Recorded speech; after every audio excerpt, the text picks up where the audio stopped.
13e édition Festival international Jazz Port-au-Prince a déroulé sorti 19 pour arriver 26. Événement ça qui confirmé place li parmi plus grand rendez-vous jazz international dans Caraïbes Blanc. Il y a plusieurs territoires qui représentés selon Joël Widmeyer, président Fondation Jazz Haïti. Denis Lapassion, qui est un Guyanais, qui va nous amener un peu du son du jazz, un peu de la Guyane, un peu du jazz de ce côté de, en fait, pas du créole, et le groupe finalement Simbi.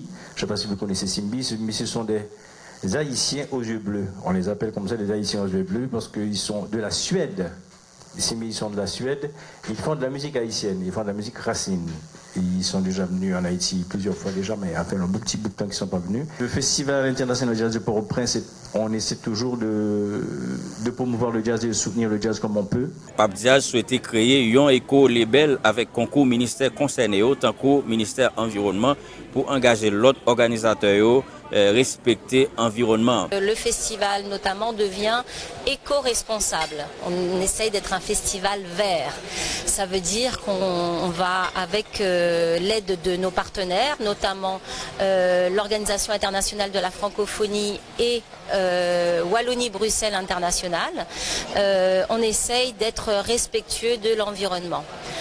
Donc, ça se traduit par la venue d'un expert belge qui va venir pendant le festival donner une conférence à l'intention des jeunes, mais aussi des autres festivals, des carnavals, des fêtes champêtres, pour nous apprendre à tous comment moins polluer et être plus respectueux de l'environnement. Pape Jazz là offre tout à Nessa un package qui chita sous gastronomie haïtienne. Nathalie Laroche qui à la tête Haïti Roots fait connaître festivalier pour le gâter pendant 7 jours de déroulement activité ça. Donc pour ce package qui est sur 7 jours et 6 nuits, c'est une collaboration avec le chef Stéphane qui est un chef de renom haïtien. Et on propose un séjour touristique axé sur la gastronomie, sur l'art, la culture et le pape jazz. Donc, durant ces 7 jours, il y a 4 jours à Port-au-Prince où les gens auront l'occasion de découvrir chaque soir les concerts pape jazz. Et en journée, ils feront des ateliers culinaires avec Chef Stéphane et Haïti Roots à Port-au-Prince.